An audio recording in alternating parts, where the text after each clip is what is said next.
زینت عرش معلا یا صاحب الزمان، اسم آرامش دلها یا صاحب الزمان، نوکر حلقه به گوشم از ازل الی الابد، ذکر اعجاز مسیحا یا صاحب الزمان، تکیه گاه دلم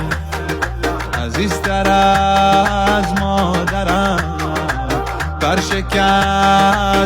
بگیر تو زیر بال و پرم، مثل جدت حسن هستی امام الکرم، مدد عزیز الله منجی همه دنیا، العجل بیا آقا مهدی مهدی، معنی هر آیه رو سرم داری سایه، ای بانی مشایه مهدی مهدی.